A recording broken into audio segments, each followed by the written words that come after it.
Hello everyone, एक बार फिर से आपका स्वागत है हमारे सेशन में। तो अपना जो सेशन चल रहा था स्टूडेंट, वो पिछले क्लास में अपने शेयर मार्केट पूरा कर लिया था। तो इस क्लास में अपने करने वाले हैं कमोडिटी मार्केट। शेयर मार्केट और कमोडिटी जो मार्केट है वो दोनों पैरेलल है। ठीक है, तो आपको पूरे ध्यान से पढ़ना है कि ये कमोडिटी मार्केट किस तरीके से काम करता है।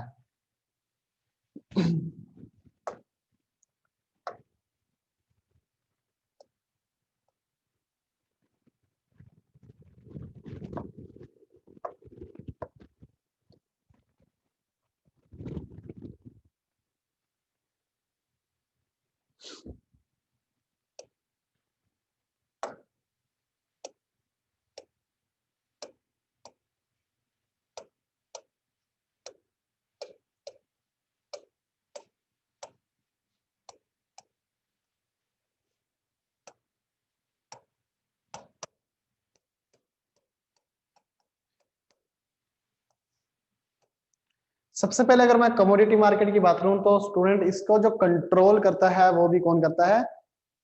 जैसे शेयर मार्केट को सेबी करता है तो इसको भी कौन करता है, इसको भी सेबी ही कंट्रोल करता है। तो नंबर वन बात ये याद रखनी है कि इसको कंट्रोल कौन करता है स्टूडेंट, इसको करता है सेबी कंट्रोल करता है। ठीक है, इससे पहले एक अलग से ऑर्गेनाइजेशन था जो इसको कंट्रोल करता था स्टूडेंट, उसका नाम है फॉरवर्ड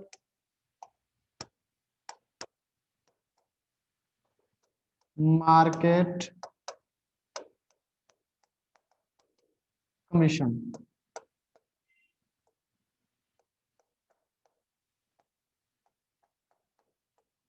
फॉरवर्ड मार्केट जो कमीशन था वो कंट्रोल करता था कमोडिटी मार्केट को, बट 2015 में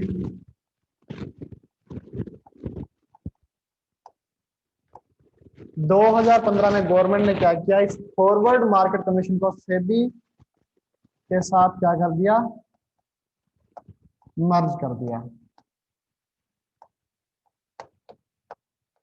प्रेजेंट टाइम में जो कमोडिटी मार्केट को वॉच करता है, कंट्रोल करता है, रेगुलेटरी बॉडीज है, वो कौन सा स्टूडेंट 2015 से सेबी है। तो ये याद रखना कि कमोडिटी मार्केट को कंट्रोल कौन करता है, वो करता है स्टूडेंट सेबी। अब बात करते हैं कि कमोडिटी मार्केट में क्या पार्ट है, किस हिसाब से इसमें अलग अलग चीजों को रखा गया है, तो उसको अपने आगे डिस्कस करेंगे कि कौन कौन सी चीजें इसमें आती है। तो कमोडिटी मार्केट को मेनली दो पार्ट में स्टूडेंट डिवाइड किया गया है। कितने पार्ट में, दो पार्ट में।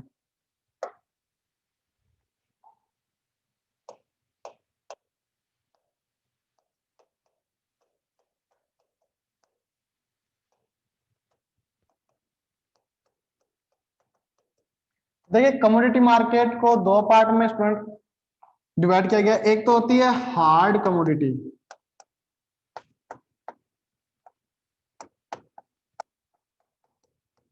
और एक होती है सॉफ्ट कमोडिटी।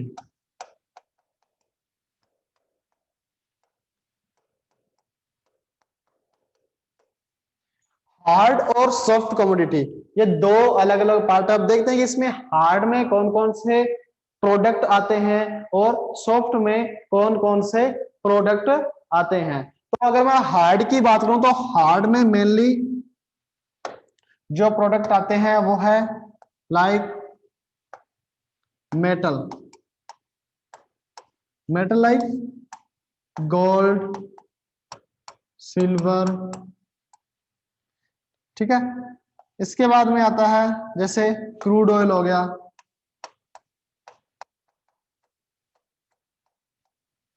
इसके बाद में हो गया जैसे रबर हो गया। स्टूडेंट ये जो अलग अलग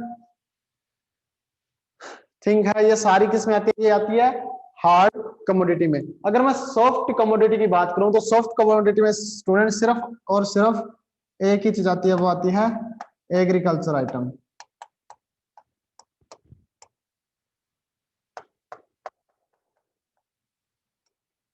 एग्रीकल्चर आइटम्स तो ये कमोडिटी मार्केट को दो पार्ट में बांटा गया, हार्ड और सॉफ्ट। हार्ड में मेटल, क्रूड और रबर जैसे चीजें आती हैं जिसका परचेजिंग एंड सेलिंग होती है, और सॉफ्ट में एग्रीकल्चर आइटम्स आती है जिसकी परचेजिंग एंड सेलिंग होती है। तो अब देखिए ये काम कैसे करता है। ये सीधा सा फंडा है कि जैसे कोई भी ये चीज है, जो भी वस्तु है, इनके प्राइस कभी अप एंड कभी डाउन। ये कभी ना कभी आपने मार्केट में फ्लक्चुएशन देखा होगा। आपने सुना होगा कि दाल है वो 80 किलो होगी, 100 किलो होगी, 150 रुपए किलो होगी। तो इसमें क्या होता है कि जैसे अपने शेयर मार्केट में ट्रेडिंग करते हैं, वैसे ही भी कमोडिटी मार्केट में भी ट्रेडिंग की जाती है। जैसे अपने शेयर मार्केट में शेयर खरीदते हैं कि मैंने इस कंपनी के 10 शेयर खरीद लिए, मैंने इस कंपनी के 20 खरीद लिए, मैंने इस कंपनी के 5 खरीद लिए। उसी प्रकार इसमें भी क्या है कि अलग अलग जो वस्तुएं वो खरीदी और बेची जाती है। लाइक एग्रीकल्चर आइटम है तो कोई भी मान ला है मैंने गेहूं इतना खरीद लिया, मैंने दाल ये खरीद ली, मैंने इतना खरीद लिया। जितनी भी एग्रीकल्चर आइटम्स हैं और इनके जितने भी जो प्राइस हैं अप एंड डाउन जाते हैं, वो स्टूडेंट इस कमोडिटी मार्केट की वजह से ही मार्केट में प्राइस इंक्रीज एंड डिक्रीज होते हैं। इसी प्रकार हार्ड कमोडिटी में भी जो मेटल, गोल्ड और सिल्वर, इनके जो दाम है वो कभी बढ़ते हैं कभी घटते हैं। वो भी स्टूडेंट जैसे शेयर के प्राइस घटते और बढ़ते हैं वैसे ही इसमें होता है। और इसका फर्क जो इसका रिजल्ट है वो अपने मार्केट में देखने मिलता है कि सोना ये रेट हो गया, चांदी इतनी तेज होगी, यानी यहाँ पर इसकी ट्रेडिंग होती है। ट्रेडिंग अब ऐसे ये नहीं है कि सोना, हाँ जी आपने 1 किलो खरीद लिया तो ये लो भाई साहब 1 किलो आपके घर पे सोना पहुंचा दिया। या फिर आपने कोई एग्रीकल्चर आइटम्स खरीद ली तो ये लो भाई साहब आपने 1 क्विंटल ये चीज खरीदी है, 50 किलो ये खरीदी है, 10 किलो ये खरीदी है, ये लीजिए आप अपने घर पे स्टोर कीजिए।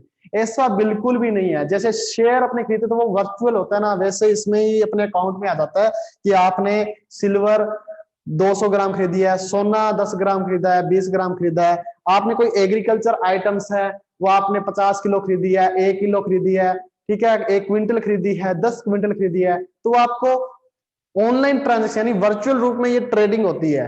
ठीक है, और आपको जब चाहे आप इनको बेच सकते हो, इनकेशमेंट करवा सकते हो इनका। तो ये चीजें होती है कि ये कमोडिटी मार्केट इस हिसाब से पूरा का पूरा वर्क करता है। आई होप कि आप अब समझ गए होंगे कि ये मार्केट कैसे काम करता है। सेम इज इक्वल टू जैसे शेयर मार्केट काम करता है वैसे ही ये काम करता है। जैसे शेयर में शेयर की ट्रेडिंग होती है, उनको खरीदा और बेचा जाता है, वैसे ही कमोडिटी मार्केट में जो हार्ड और सॉफ्ट कमोडिटी में जो भी वस्तुएं हैं उनको खरीदा और बेचा जाता है। तो ये बात आप माइंड में रखना कि इसमें ये नहीं है कि सब कुछ वर्चुअल होता है। जैसे शेयर मार्केट में सब कुछ वर्चुअल है, वैसे भी ये भी वर्चुअल ट्रेडिंग ही है एक प्रकार से। अब अपने बात करते हैं कि इंडिया में कमोडिटी मार्केट के एक्सचेंज कौन कौन से है। जैसे मैंने आपको बीएससी और एनएससी शेयर मार्केट में जो एक्सचेंज, ठीक है, शेयर मार्केट के नाम जो मैंने आपको बताया इसमें ये काम होता है, वैसे ही अपने कमोडिटी मार्केट के भी एक्सचेंज हैं। ठीक है, तो उनके बारे में पढ़ते हैं कि वो कौन कौन से हैं। तो सबसे पहले अगर अपने बात करें कि अलग अलग टाइप से जो कमोडिटी मार्केट है उन वो कौन कौन है, तो उनके अपने नाम लिखते हैं। सबसे पहले स्टूडेंट बात आती है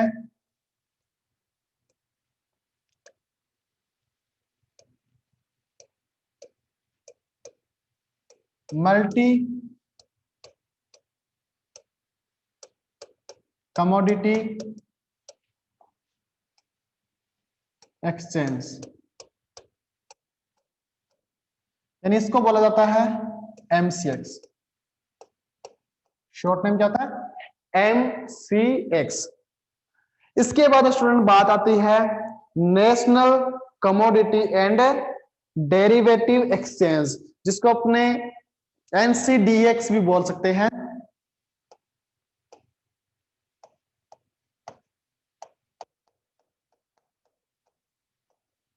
नेशनल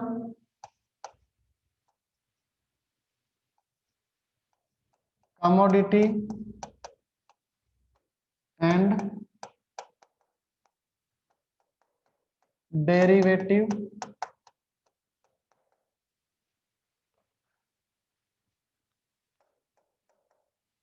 एक्सचेंज, यानी NC D E X, NCDEX and MCX. इसके बाद में बात आती है यूसीएक्स की। ये तीनों मैं एक साथ क्यों लिखा रहा हूं, क्योंकि आपको ये भी याद रखना है कि कौन सा कमोडिटी जो एक्सचेंज है वो किस जगह पर है। ठीक है, नंबर थर्ड आता स्टूडेंट मल्टी, सॉरी गलत लिख दिया मैंने,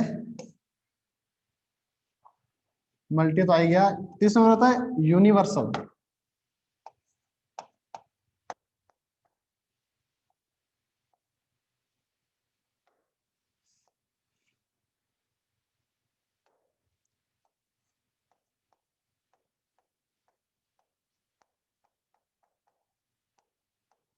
यूनिवर्सल कमोडिटी एक्सचेंज,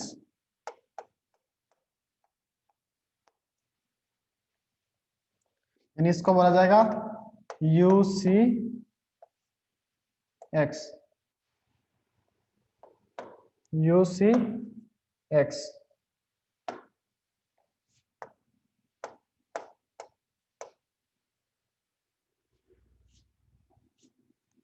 इसके बाद में नंबर फोर्थ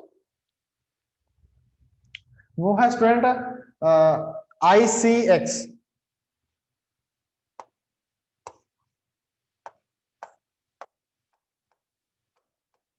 आई से है इंडियन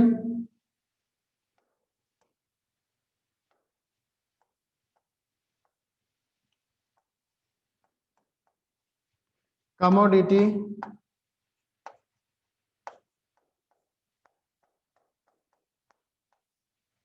एक्सचेंज,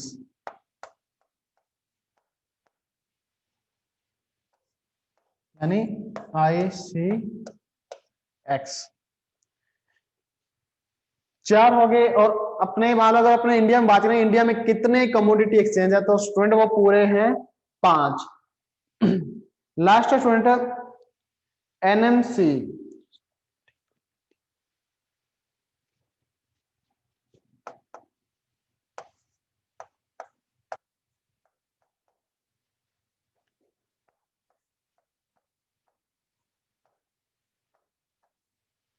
नेशनल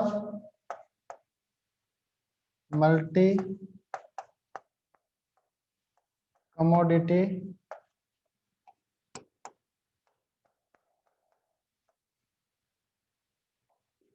एक्सचेंज,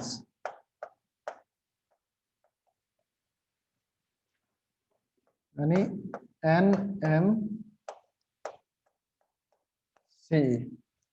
अब बात करते हैं कि ये जो डिफरेंट डिफरेंट जो मल्टी कमोडिटी जो कमोडिटी एक्सचेंज है ये कहां पर है। तो अपने कितने हो गए, 5 हो गए, याद रखना। एमसीएक्स है, एनसीडेक्स है और यूसीएक्स है। इन तीनों का जो हेड ऑफिस है, यानी ये कहां पर है, ये तीनों कमोडिटी एक्सचेंज कहां पर है, तो आपको याद रखना है ये कहां पर है स्टूडेंट, मुंबई में। कहां पर है, ये है मुंबई में, याद रखना। मुंबई में है, एमसीएक्स है,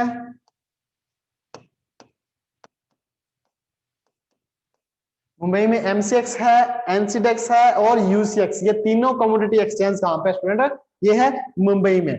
इंडियन कमोडिटी जो एक्सचेंज है ये स्टूडेंट है गुरुग्राम में। ठीक है, इंडियन कमोडिटी एक्सचेंज है, ये कहां पर है,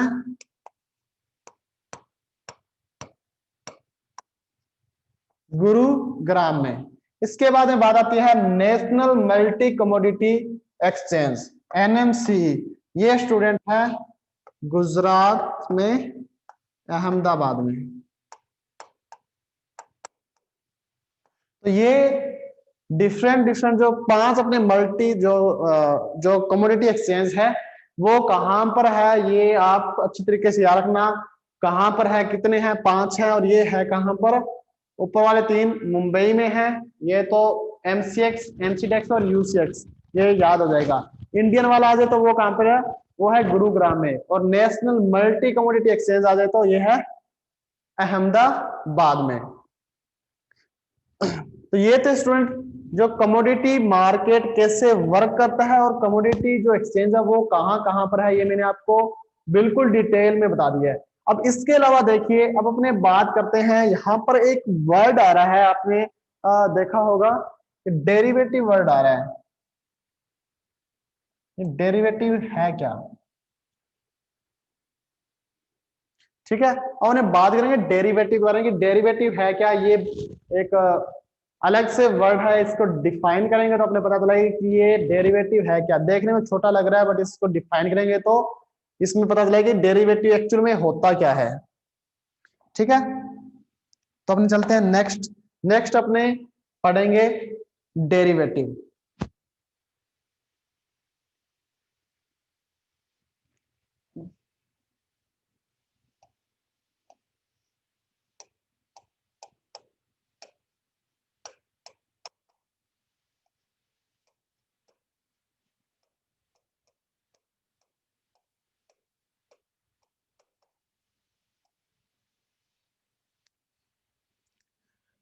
स्टूडेंट डेरिवेटिव है वो क्या होता है? ये एक प्रकार का फाइनेंशियल कॉन्ट्रैक्ट होता है, और ज्यादा कुछ नहीं इसमें। ये क्या है कि एक फाइनेंशियल कॉन्ट्रैक्ट होता है किसी दो पार्टी के बीच में, और इसकी जो वैल्यू है ये एक अंडरलाइंग एसेट निर्धारित करता है।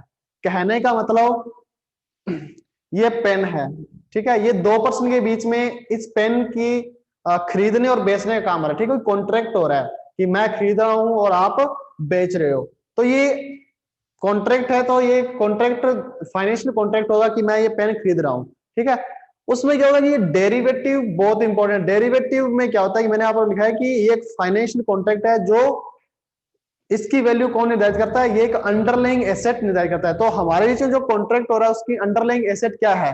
ये पेन है, ये पेन है। तो इसकी जो वैल्यू है, ठीक है, डेरिवेटिव वैल्यू कौन करेगा? एक अंडरलाइंग एसेट। तो इसके नीचे, इसके यानी हमारे बीच में जो एक एसेट है, संपत्ति क्या है? संपत्ति फॉर एग्जाम्पल ये पेन है, तो हमारे बीच में जो कॉन्ट्रैक्ट होगा वो पेन को लेकर होगा, और वो डेरिवेटिव एक हिसाब से कहलाएगा। अब डेरिवेटिव के अलग अलग टाइप होते हैं कि डेरिवेटिव यानी जो फाइनेंशियल कॉन्ट्रैक्ट है वो किस किस कंडीशन में किस तरीके से होता है, तो उसके बारे में अपने पढ़ेंगे कि डेरिवेटिव किस तरीके से अलग अलग कंडीशन में होता है। तो मैं डेरिवेटिव के पार्ट बता रहा हूं आपको कि कौन कौन से पार्ट मेनली यूज किए जाते हैं। तो डेरिवेटिव में सबसे पहले जो पार्ट आता है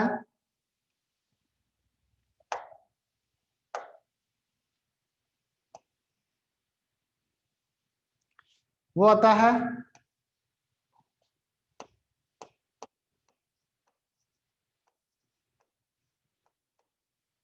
forward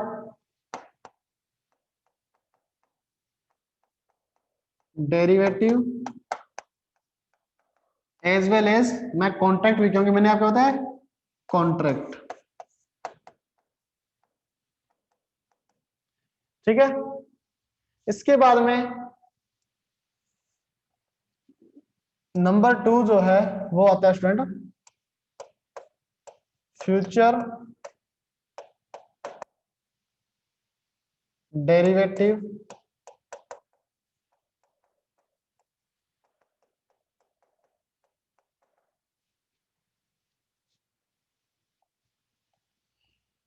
as well as contract.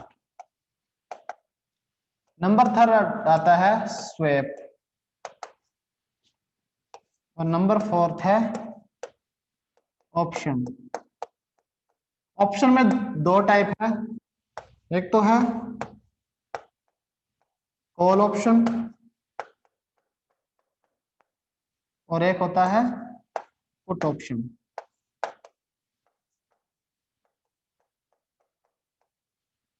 Call option and put option, तो ये दो चीजें हैं जो अपने को, ये डेरिवेटिव को 4 पार्ट में डिवाइड किया, तो 4 पार्ट में अपने को पढ़ना है कि क्या क्या चीजें होती है। ठीक है, कॉल, फॉरवर्ड डेरिवेटिव या कॉन्ट्रैक्ट, फ्यूचर डेरिवेटिव या कॉन्ट्रैक्ट, फिर है स्वैप और फिर है ऑप्शन। ऑप्शन में call option and put option, ये दो पार्ट हैं। तो अपने इन चारों को पढ़ेंगे कि क्या चीज होती है। ठीक है, डेरिवेटिव समझ में आ गया। मैंने क्या कहा कि डेरिवेटिव है क्या?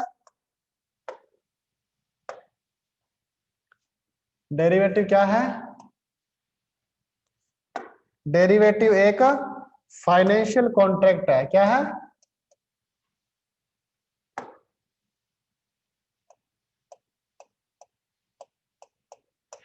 ये एक फाइनेंशियल कॉन्ट्रैक्ट है। कॉन्ट्रैक्ट है और इसकी वैल्यू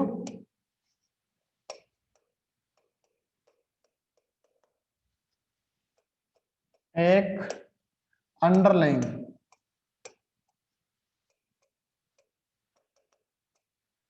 एसेट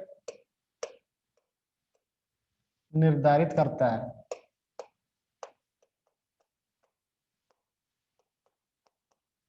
ठीक है, डेरिवेटिव एक फाइनेंशियल कॉन्ट्रैक्ट है और इसकी वैल्यू एक अंडरलाइंग एसेट निर्धारित करता है।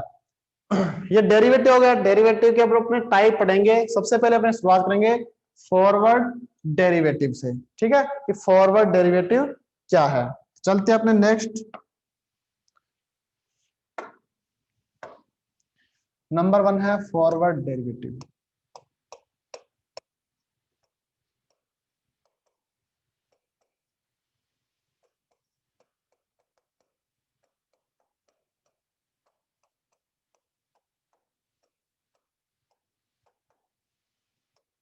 फॉरवर्ड डेरिवेटिव, अब देखिए फॉरवर्ड डेरिवेटिव क्या है।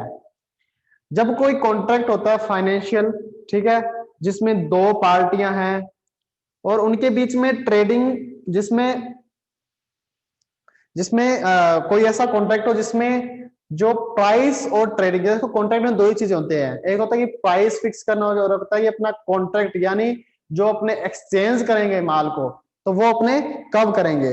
अब फॉरवर्ड डेरिवेटिव अपने फॉरवर्ड डेरिवेटिव में आपको याद रखना, फॉरवर्ड डेरिवेटिव में जो प्राइस और जो कॉन्ट्रैक्ट है वो किस हिसाब से फिक्स होता है।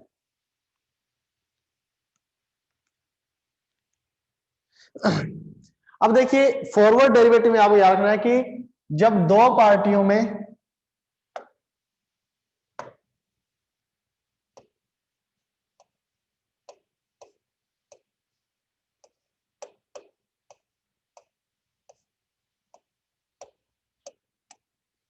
जब दो पार्टियों के बीच कॉन्ट्रैक्ट हो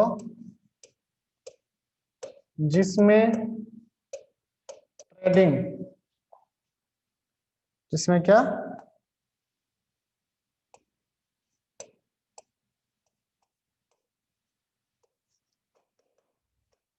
ट्रेडिंग फ्यूचर में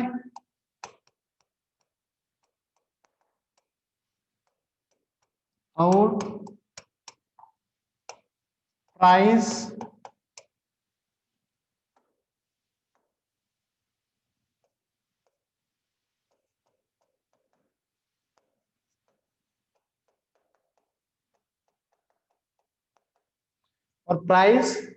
प्रेजेंट के फिक्स हो, तो ऐसा जो कॉन्ट्रैक्ट होगा वो क्या कहलाएगा, वो कहलाएगा फॉरवर्ड डेरिवेटिव। जब दो पार्टियों के बीच ऐसा कोई कॉन्ट्रैक्ट हो जिसमें ट्रेडिंग फ्यूचर में और प्राइस प्रेजेंट में फिक्स हो। अब इसको विद एग्जांपल समझते हैं। कोई दो पर्सन है, मान लो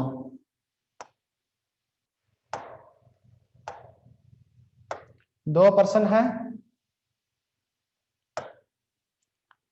एक तो है ए और एक है बी। इन दोनों के बीच में कोई कॉन्ट्रैक्ट होना है। ठीक है, ए के पास क्या है, ए के पास है मनी, इसके पास क्या है, मनी है, और इसके पास क्या है, इसके पास है मान लो गोल्ड। अब ए है, ये इसके पास गया कि हे बी मेरे को तेरे से गोल्ड चाहिए और इसको गोल्ड बेचना है बी को। ये बोला है कि मेरे को क्या चाहिए, तेरे से गोल्ड चाहिए, मेरे को तेरे से गोल्ड खरीदना है। ये बोला यार ठीक है, खरीद खरीद लेता हूँ। बट ये बोला कि खरीद तो लूं, बट बात ये है कि मेरे पास आज के टाइम पैसे नहीं है। ठीक है, क्या नहीं मेरे पास, मेरे पास आज के टाइम पैसे नहीं है। मेरे जो पैसे हैं वो मान लो 10 दिन बाद आएंगे। फॉर एग्जाम्पल, आज डेट है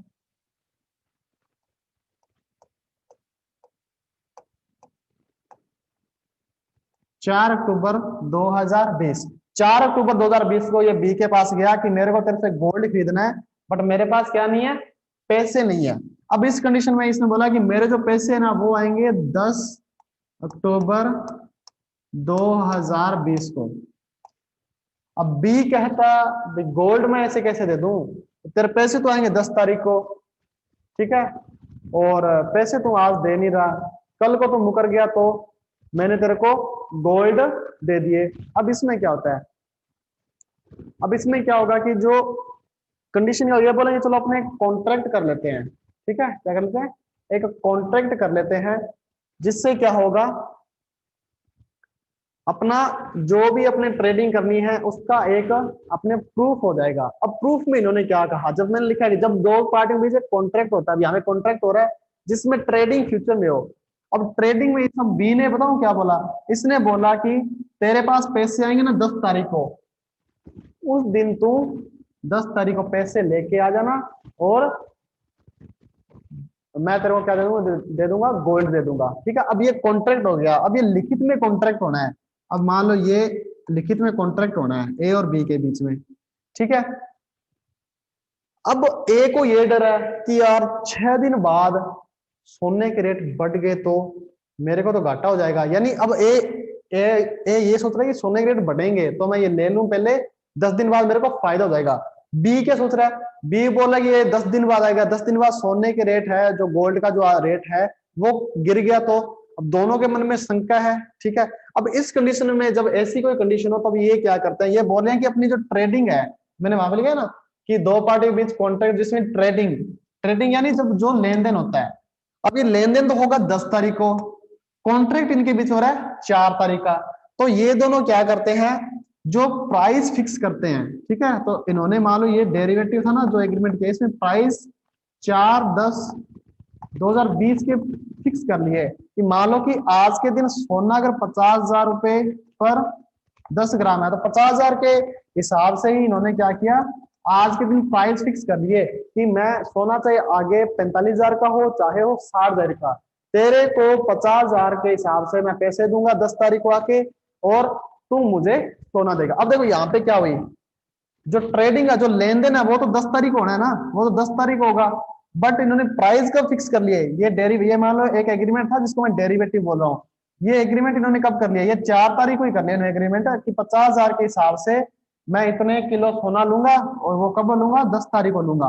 तो ये 10 तारीख को ए जाएगा, पैसे दे देगा बी को, और यहां से गोल्ड उठाएगा और ये गोल्ड ले आएगा। तो स्टूडेंट ये होता है फॉरवर्ड डेरिवेटिव, कि जिसमें ट्रेडिंग तो फ्यूचर में होनी हो, 10 तारीख को ट्रेडिंग हो रही है, लेन देन 10 तारीख हो रहा है, बट प्राइस को फिक्स कर रहे हैं 4 तारीख को फिक्स कर रहे हैं। जब इसके पास केस आएगा 4 तारीख को जाएगा और ले आएगा। सुन, ये होता है forward derivative.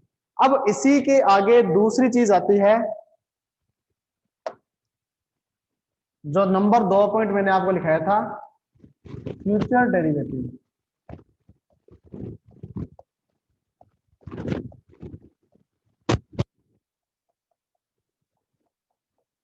Future derivative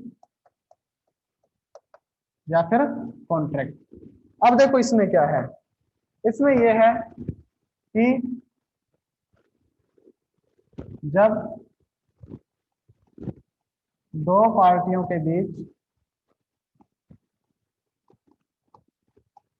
contract हो जिसमें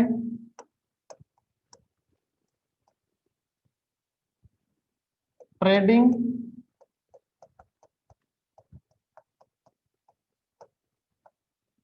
और प्राइस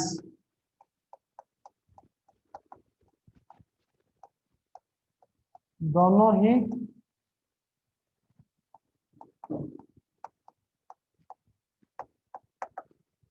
फ्यूचर के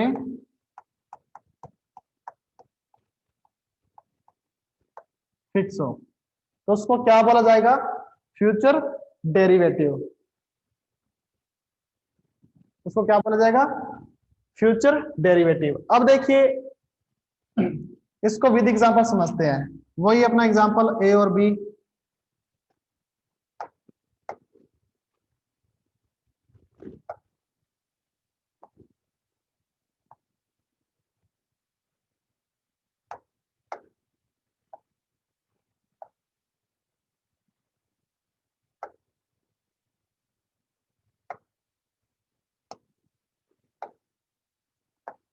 अपना एग्जांपल वही ए और बी। ए के पास क्या है, ए के पास है रुपए, और बी के पास क्या है, बी के पास है गोल्ड। आज तारीख है 4 अक्टूबर 2020।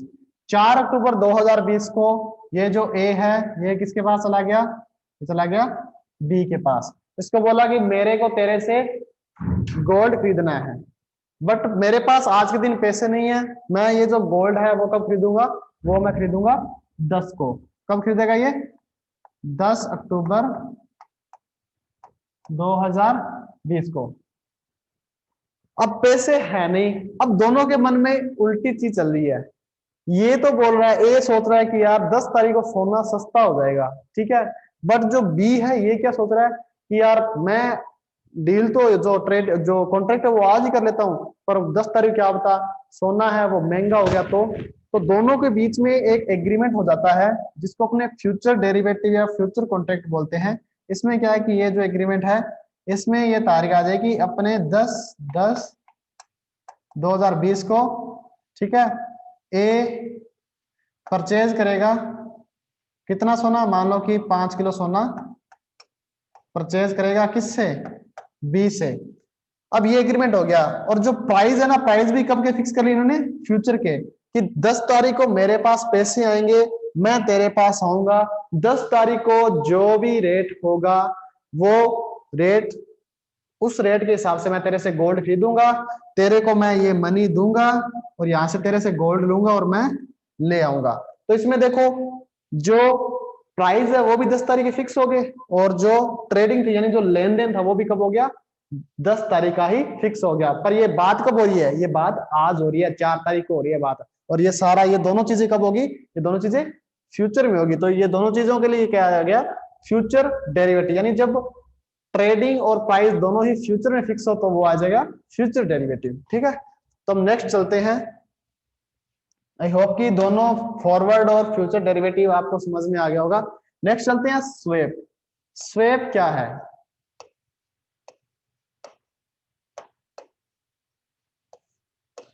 स्वेप क्या है स्टूडेंट, स्वेप जो होता है ना, आपने कई बार सुना होगा कि भारत ने श्रीलंका को 400 मिलियन यूरो की स्वेप फैसिलिटी दी। बहुत बार आपने सुनते हैं एग्जाम में, करंट अफेयर में आपने पढ़ा होगा।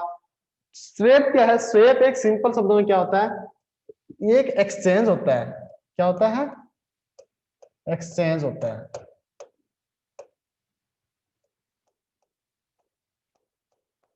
ये होता है एक्सचेंज।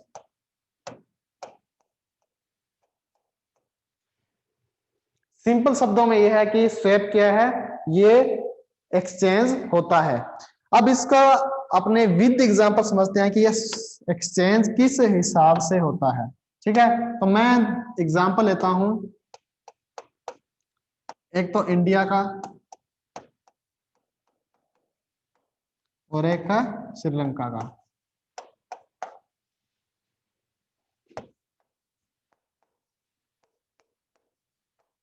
ठीक है, आपको पता है कि इंडिया का जो मैक्सिमम जो व्यापार होता है, ठीक है, जो भी ट्रेडिंग होती है वो अपने किस में करते हैं, वो करते हैं डॉलर में, ठीक है। बट जो श्रीलंका है वो किस में करते हैं, जो अपनी ट्रेडिंग है वो करते हैं स्टूडेंट यूरो में।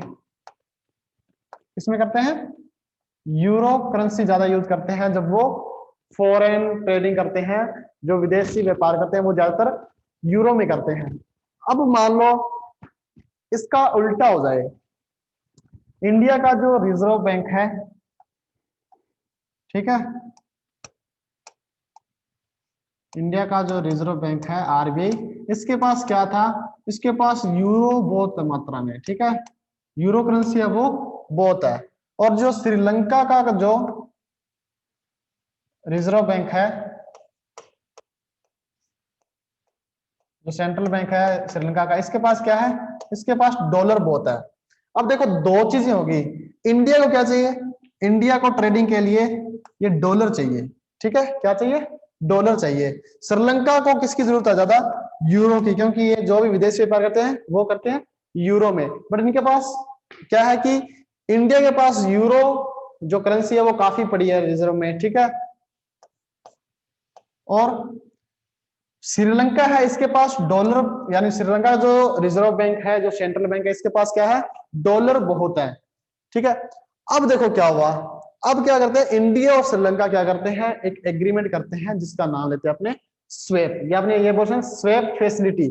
स्वेप फैसिलिटी, ये दोनों के बीच में एक एग्रीमेंट होता है। इसमें ये होता है कि प्रेजेंट रेट में जो भी रेट यूरो का है उस हिसाब से हम आपको देंगे, और जितना भी हमारा अमाउंट बनता है उसके हिसाब से आप हमें डॉलर दे दो। तो इनका एक्सचेंज हो गया ना, यूरो चला गया इधर, डॉलर कहां में चला गया, इधर। तो दोनों के पास आ गया ना, इंडिया के पास क्या आ गया, डॉलर, और श्रीलंका के पास चला गया यूरो। तो दोनों की जो जरूरत थी, दोनों क्या क्या थी, दोनों की जो जरूरत थी वो होगी पूरी।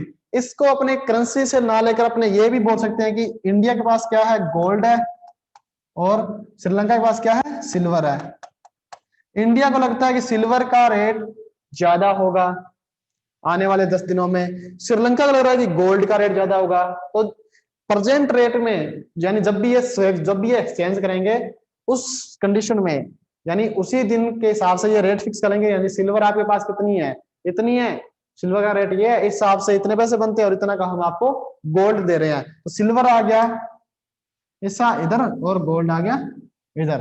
तो ये जो एक्सचेंज होता है इसको अपने बोलते हैं स्वेप फैसिलिटी। आई होप कि आपको सिंपल शब्दों में समझ में आ गया होगा। तो स्वेप बस बिल्कुल ये बस माइंड में रखना कि ये क्या होता है, ये एक एक्सचेंज होता है, एक एक्सचेंज फैसिलिटी होती है। सो नेक्स्ट चलते हैं अपने, जो मैंने आपको ऑप्शन लिखाए थे, ऑप्शन क्या है, मैंने आपको ऑप्शन के दो टाइप दिखाए थे,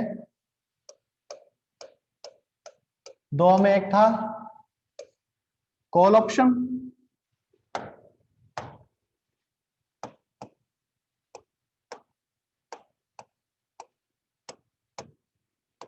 दो में था एक तो कॉल ऑप्शन, ठीक है। पहले कॉल ऑप्शन कर लेते हैं स्टूडेंट। इसका जो सबसे सिंपल सा जो मतलब निकलता है वो निकलता है राइट टू परचेज, यानी मैं कोई कॉल कर रहा हूं, यानी मैं कॉल यानी कोई बुलाना, यानी मैं किसी चीज की डिमांड कर रहा हूं, ठीक है, डिमांड कर रहा हूं। तो उस यानी कॉल डिमांड, दोनों एक वर्ड बस माइंड में रखना कि कॉल मैं किसी को बुला रहा हूं या फिर मैं कोई डिमांड कर रहा हूं, ठीक है। इसका मतलब कि मेरे को क्या करना है, कुछ कोई चीज परचेज करनी है, डिमांड करूं यानी कोई चीज मैंने को परचेज करनी है। तो इसका आप याद रखना right to purchase,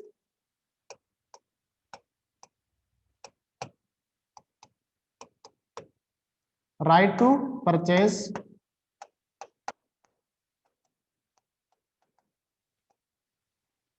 but not obligation. देखो इसका मतलब क्या है, right to purchase but not obligation, यानी आप परचेज कर सकते हो, आपकी मर्जी है, बट आपको परचेज नहीं करना, मना कर दो जी, मैं तो मना कर रहा हूं, मेरे को नहीं खरीदना। पहले आपका मन था परचेज करने का, बट बाद में आप मना कर रहे हो। कोई जरूरी नहीं है, कोई ये अपने बोल सकते हैं कि कोई भी जरूरी नहीं है कि आप ये खरीदो, ठीक है, आप मना भी कर सकते हो। अब देखो ये किस हिसाब से होता है, इसमें सिंपल सा फंडा है कि मान लो कि कोई भी शेयर है, ठीक है, अपने इसमें क्या है, शेयर की बात चलेगी कि कोई भी शेयर है, किसी भी कंपनी का शेयर है, मान लो एक्स कंपनी है, ठीक है, इसका कोई शेयर था जिसका प्राइस क्या था, प्राइस मान लो कि इसका कभी 14 रुपए आ रहा है, कभी 20 रुपए जा रहा है, ठीक है, और आपको ये शेयर खरीदना है, ठीक है, आपको लगा यार ये मार्केट में ना फ्लक्चुएशन बहुत कर रहा है, एक्स का शेयर है, प्रॉफिट अपने कमा के देखते हैं, ठीक है। तो इसमें क्या होगा कि आपने जब भी इसको देखा कि यार कैसे ना कैसे करके ये अपने शेयर खरीदते हैं, तो आप कॉल ऑप्शन लगाकर ओवरव्यू के लिए कुछ समय ले सकते हो। बट आपको लगा कि नहीं यार ये तो अपने को खराब कर सकता है, ठीक है, अपने को नहीं खरीदना चाहिए, तो इसको मना भी कर सकते हो। लाइक जो एक्स कंपनी का जो प्राइस था ना, वो मान लो कि कभी 20 रुपए हो रहा है, कभी 12 रुपए हो रहा है, यानी कई दिनों से क्या है, फ्लक्चुएशन चल रहा है, अप एंड डाउन हो रहा है। आपने क्या किया, ठीक है, आपने क्या किया, कॉल ऑप्शन लगा दिया 15 रुपए पर, ठीक है। मान लो कि इसका प्राइस का रेट था 20 रुपए, आपको ऐसे लगा कि ये जो ये जो रेट है ना, ये कभी तो 18 आ रहे हैं, ठीक है, कभी 17 आ रहे हैं, कभी वापस 20 जा रहे हैं, तो आपको लगा कि क्यों ना यार मैं इस पर ऑप्शन लगा देता हूँ। ऑप्शन मतलब आपने 15 रुपए का ऑप्शन लगा दिया कि अगर 15 रुपए इस शेयर का प्राइस आ गया ना तो मैं खरीद लूंगा, ठीक है, पूरा मन बना रखा है कि मैं खरीद लूंगा, 15 रुपए आ गया ना फिर मैं खरीद लूंगा और बाद में इसको 20-25 रुपए में बेच दूंगा, ठीक है, यानी प्रॉफिट का आप सोच रहे हो। बट ये जैसे जैसे मान लो कि 20 से 18 या 18 से 17 या 17 से मान लो कि 16 भी आ गया, 15.5 भी आ गया, ठीक है, बाद में 15 भी आ गया, 15 आया तो आपने सोचा यार मैंने 15 पर कॉल ऑप्शन लगाया कि 15 पर खरीदूंगा, तो मैं खरीद सकता हूं, मैं देखता हूँ यस करता हूँ या नहीं करता। उसके बाद क्या हुआ कि ये जो रेट था ना, ये 15 से 14, 13, 12 यानी उसी दिन काफी नीचे जा रहा है। अब ये कोई, अब आपने क्या किया, राइट टू परचेज, आपने परचेज करने का मन बनाया, यह आपका अधिकार है, आपने 15 रुपए के हिसाब से मन बना लिया। बट जब ये नीचे गया तो जरूरी कंपनी तो ये नहीं बोलेगी कि आपने तो जी कॉल ऑप्शन लगा दिया, आप तो खरीदो 15 रुपए में, आपको लगा कि यार घाटा चल रहा है यार, 14 में आ गया, 12 में आ गया, ये तो पता नहीं 10 से नीचे जाएगा, तो मैं क्यों ऐसे महंगे में खरीदूं, मैं 8 रुपए में खरीद लूंगा, 10 में खरीद लूंगा। तो आपने ये क्या किया, कॉल ऑप्शन हटा दिया, ठीक है, कि नहीं मैं तो नहीं खरीदूंगा 15 में। ये देखो, right to purchase but not obligation, ठीक है, आपने मन बनाया बट आपको लगा कि शेयर का प्राइस और नीचे जा रहा है तो मेरा नुकसान हो सकता है, तो आपने मना कर दिया, तो यही होता है right to purchase but not obligation. आप खरीद भी सकते हो और खरीदने से मना भी कर सकते हो। तो सिंपल शब्दों में ये समझना है कि किसी भी कंपनी के शेयर आपको खरीदने हैं, ओवरव्यू के लिए इसके लिए आपको टाइम मिलता है, आप कॉल ऑप्शन लगा सकते हो, जो भी आपके प्राइस खरीदने का यानी किस प्राइस पर आपको खरीदना है वो आपका मन हो। जैसे मैंने 15 रुपए पर लगाया बट मेरे को लगा कि इससे नीचे पर भी जा रहा है, तो मैंने क्या किया, मना कर दिया, भाई मैं नहीं खरीद रहा क्योंकि ये तो मेरे को घाटे का सौदा है, क्यों खरीदूं मैं, ठीक है, मैं 15 की जगह जब ये 8 रुपए जाएगा तब खरीदूंगा मैं, तो आपने कॉल ऑप्शन हटा दिया। तो यही होता है student, call option, right to purchase but not obligation. Same as अपने मैं बात करूं जो पुट ऑप्शन है वो भी सेम इसी तरह ही है, ठीक है। अपने बात करते हैं पुट ऑप्शन की। नंबर 2 है पुट ऑप्शन।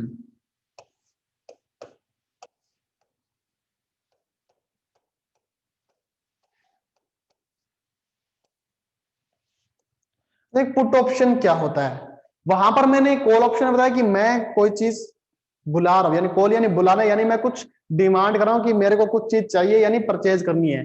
अब पुट ऑप्शन में यानी मैं पुट यानी कोई चीज मैं रख रहा हूं, ठीक है, यानी एक फिक्स एरिया पर या एक फिक्स प्राइस पर मैं, अब यहाँ पे शेयर की बात है तो मैं कुछ प्राइस या शेयर की बात करूँ तो यानी एक फिक्स प्राइस पर मैं इसको रख रहा हूं। तो इसकी डेफिनेशन आपको याद रखनी है, राइट टू सेल, नीचे लिख देता हूं,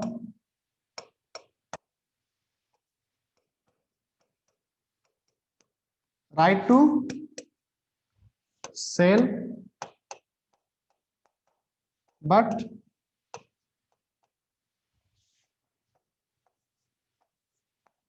not obligation, right to sell but not obligation. अब देखिए ये क्या होता है, इसमें ये होता है कि किसी भी कंपनी के शेयर आपके पास हैं, आपने किसी कंपनी के शेयर खरीद रखे हैं, मान लो कि फॉर एग्जांपल आपने कोई एक्स कंपनी थी, इसके ना शेयर आपने खरीद रखे हैं, कितने, मान लो कि 100 शेयर खरीद रखे हैं, ठीक है, 100 शेयर परचेज किए हैं। अब देखो आपको ये लगा कि यार शेयर का प्राइस है ना वो काफी डाउन भी जा रहा है, कभी अप एंड डाउन हो रहा है, ठीक है। तो मान लो कि आपने ये जो शेयर थे ये 15 रुपए में खरीदे, और आज के टाइम जो शेयर का प्राइस है वो मान लो 25 रुपए हो गया, तो आपको लगा कि यार 25 रुपए हो गया, तो आपने उस टाइम बेचे नहीं, बट एकदम से क्या हुआ कि कुछ टाइम बाद, कुछ दिनों बाद क्या हुआ, जो शेयर के प्राइस है वो नीचे आ रहे हैं, ठीक है, 25 से 24, 23, 22, तो आपने सोचा यार ये घाटे में ना चला जाऊं मैं, ठीक है, 15 के मैंने खरीदे हैं, ठीक है।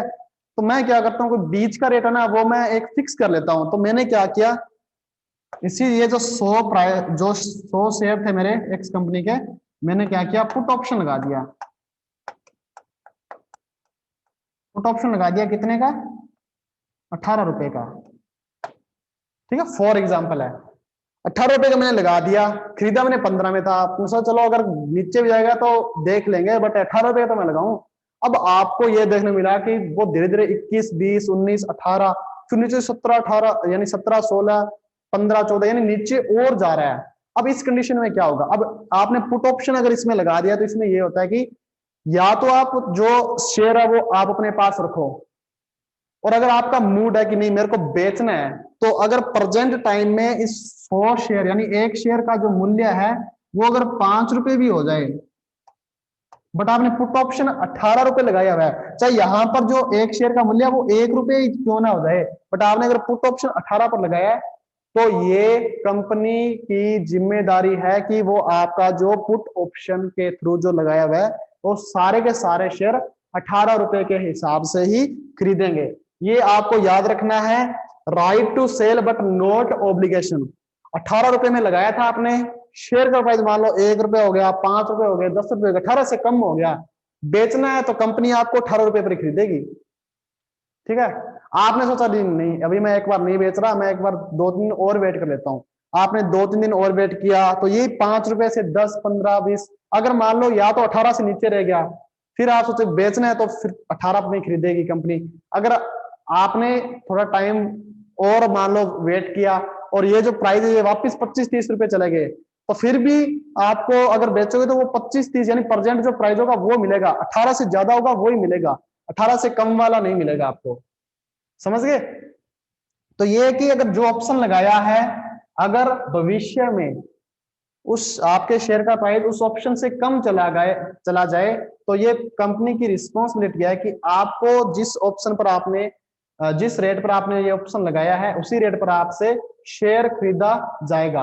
आपने नहीं बेचे, इन फ्यूचर शेयर का प्राइस 50 रुपए हो गया, लगाया आपने 18 पर था, तो फिर भी आपको पुट ऑप्शन का रेट नहीं मिलेगा उस कंडीशन में, उसमें मिलेगा जो प्रेजेंट में कंडीशन है, यानी 18 से ऊपर हो गया तो प्रेजेंट का, और 18 से नीचे है तो जो आपने ऑप्शन लगाया उसका रेट मिलेगा। तो इसलिए ये होता है कि right to sell but not obligation. ये जरूरी नहीं कि आप बेचो, आप रख भी सकते हो। आपको लगा कि 18 से ऊपर नहीं आ रहा तो कंपनी तो 18 में खरीद ही लेगी, वेट किया ऊपर आ गया 50 रुपए 30 रुपए हो गया तो 30 रुपए के हिसाब से आपको मिल जाएंगे, ठीक है। तो इस हिसाब से ये पुट ऑप्शन काम करता है। तो जो डेरिवेटिव के जो टाइप थे वो अपने यहाँ पे डिस्कस कर लिए कि क्या क्या थे। अब इसमें कैपिटल मार्केट में एक चीज लास्ट बचती है जिसके बारे में अपने डिस्कस कर लेते हैं कि वो क्या है। आई होप कि आपको ऑप्शन बिल्कुल अच्छे तरीके से समझ में आएगा। कोई जो भी ट्रेडिंग करते हैं शेयर मार्केट में वो इनका प्रैक्टिकल यूज भी करते हैं तो उनको तो पता होगा, बट अपने को तो एग्जाम के पॉइंट ऑफ व्यू से देखना है, तो अपने उस हिसाब से थोड़ा माइंड में स्टे रखना ये चीज। लास्ट स्टूडेंट कैपिटल मार्केट में चीज आती है म्यूचुअल फंड। अब म्यूचुअल फंड क्या है इसको भी याद रखना। म्यूचुअल फंड को भी कंट्रोल कौन करता है, सेबी कंट्रोल करता है।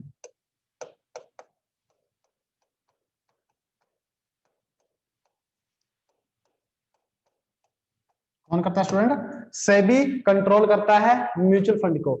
अब देखिए म्यूचुअल फंड है, इसमें क्या होता है, सबसे पहले अपने को बात याद रखनी है कि जो म्यूचुअल फंड वाली जो पहली कंपनी बनी थी, यानी म्यूचुअल फंड में इन्वेस्ट करने वाली पहली कंपनी थी वो कौन सी थी स्टूडेंट, तो वो आई थी यूटीआई। यूटीआई पहली कंपनी थी जो म्यूचुअल फंड या म्यूचुअल फंड जो मार्केट है उसमें इन्वेस्ट करती थी। तो जो अपने बोले कि भारत की पहली, ठीक है, first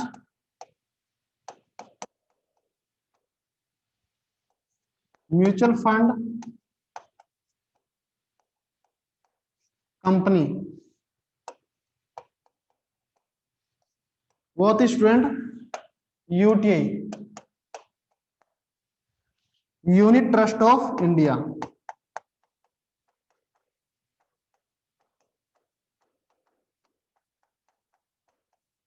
unit trust of India, इसकी स्थापना हुई थी 1964 में। जिसने काम करना शुरू किया 1965 में। ठीक है, 1965 में स्टूडेंट इसने काम शुरू किया था। अब देखिए, जो म्यूचुअल फंड कंपनी है, जो पहली इंडिया की पहली म्यूचुअल फंड कंपनी थी, वो थी यूनिट ट्रस्ट ऑफ इंडिया। हाँ, यहां से क्वेश्चन और याद रखना कि अगर आपसे पूछते कि भारत का पहला म्यूचुअल फंड बैंक कौन सा था, ठीक है, जिसने म्यूचुअल फंड का काम शुरू किया, पहला बैंक। ठीक है, फर्स्ट म्यूचुअल फंड वाला बैंक, तो ये कौन था? ये था एसबीआई। यानी म्यूचुअल फंड में इन्वेस्ट करने का जो काम सबसे पहले किस बैंक ने शुरू किया था? वो किया था एसबीआई ने। ये भी आप याद रखना। तो पहली company UTI, unit trust of India, 1964 में ये स्थापना थी और काम करना शुरू किया 1965 में। और पहला बैंक जिसने म्यूचुअल फंड का काम शुरू किया था वो था एसबीआई बैंक। अब देखिए, म्यूचुअल फंड में जो इन्वेस्ट, ये जो कंपनी या ये जो बैंक है जो इन्वेस्ट करते हैं म्यूचुअल फंड में, तो ये कैसे काम करते हैं इसको थोड़ा सा समझ लेते हैं।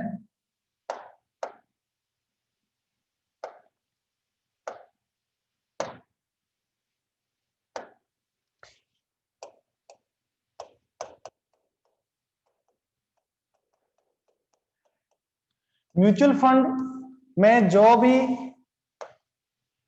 कंपनी है, मान लो अगर मैं बात करूं कि एसबीआई है, वो म्यूचुअल फंड का काम कर रहा है। ठीक है, तो ये क्या करेगा, जो पब्लिक की जो डिपॉजिट है, ठीक है, जो भी पब्लिक इंटरेस्टेड होगी कि मेरे को म्यूचुअल फंड में इन्वेस्ट करना है, ठीक है, तो एसबीआई क्या करेगा कि जो पब्लिक का जो पैसा है उसको लेगा। ठीक है, पब्लिक से पैसा लिया और इसके पास जो भी टीम होती है, ठीक है, एक्सपर्ट टीम होती है, वो क्या करते हैं, उस पैसे को डिवाइड कर लेती है। दो पार्ट में मेनली डिवाइड करती है। उसका आधा पैसा तो लगाती है मनी मार्केट में। मनी मार्केट जो मैं पढ़ा के आया हूं, जिसको आरबीआई कंट्रोल करता है।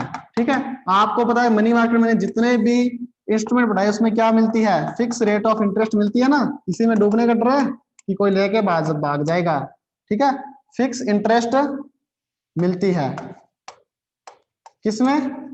मनी मार्केट में एक फिक्स इंटरेस्ट आपको मिलती है। तो ये जो म्यूचुअल फंड कंपनी, चाहे यहाँ पे यूटीआई ले लो, चाहे एसबीआई ले लो, चाहे और कोई बैंक ले लो, वो क्या करते हैं, पब्लिक का जो आधा पैसा वो तो लगाते हैं मनी मार्केट में, ताकि फिक्स इंटरेस्ट रेट मिलते रहे। दूसरी साइड वो लगाते हैं पब्लिक का वही इकट्ठा किया हुआ पैसा कैपिटल मार्केट में। कैपिटल मार्केट में मैंने आपको पढ़ाया शेयर मार्केट क्या है, कमोडिटी मार्केट क्या है। ठीक है, अब उसमें आपको पता है कि शेयर खरीदेंगे तो शेयर का प्राइस आज लिया है, उससे महंगा भी हो सकता है, सस्ता भी हो सकता है। कमोडिटी मार्केट में कोई भी वस्तु खरीदी है, वो आज अगर लिया है तो उससे महंगी भी हो सकती है और सस्ती भी हो सकती है। यानी प्रॉफिट एंड लॉस दोनों पैरेलल है। इसमें क्या होता है कि अगर आधा पैसा कैपिटल मार्केट में लगाते हैं, ठीक है, तो इसमें क्या है कि प्रॉफिट एंड लॉस दोनों चीजें हैं। तो इस हिसाब से वो पब्लिक का पैसा इन्वेस्ट करते हैं, जिससे क्या होता है कि एक साइड तो फिक्स इंटरेस्ट तो मिलती है कि इतना पैसा तो आना ही आना है, वो सेफ है। इधर जो पैसा लगाए उसका डूबने का भी डर होता है, ठीक है, प्रॉफिट आने का भी डर होता है। अगर डूब गया तो इधर से जो इंटरेस्ट आई वो उनको दे देंगे। ठीक है, जैसे पैरेलल वो पैसा लगाते हैं। तो ये बोलते हैं कि जो म्यूचुअल फंड है वो सिक्योर एंड सेफ है, कि उसमें ग्रोथ है वो होती है। तो इसका वो एक जो मेन रीजन है वो यही है कि वो पैसे को इस हिसाब से बांट कर लगाते हैं, किसी एक जगह इन्वेस्ट नहीं करते हैं। तो इस हिसाब से जो अपना फाइनेंशियल मार्केट है वो अपना कंप्लीट होता है। जैसे मैंने आपको मनी मार्केट बताया, कैपिटल मार्केट बताया, कैपिटल मार्केट में आपको शेयर मार्केट, कमोडिटी मार्केट मैंने आपको बताया, डेरिवेटिव क्या होता है इसके बारे में मैंने आपकी डिटेल से स्टडी किया आपको। तो आप अब इसको डिटेल से पढ़ना, कहीं पर भी प्रॉब्लम आए तो दोबारा देख लेना। बट जो भी चीजें हैं मैंने आपको बहुत ही सिंपल तरीके से बताई है, किताब में भी आपको ऐसे सिंपल तरीके से नहीं मिलेगी, और सारी चीजें मैंने आपको विद एग्जांपल बताई है। सो मिलते हैं अपने नेक्स्ट सेशन में एक नए टॉपिक के साथ। So thank you.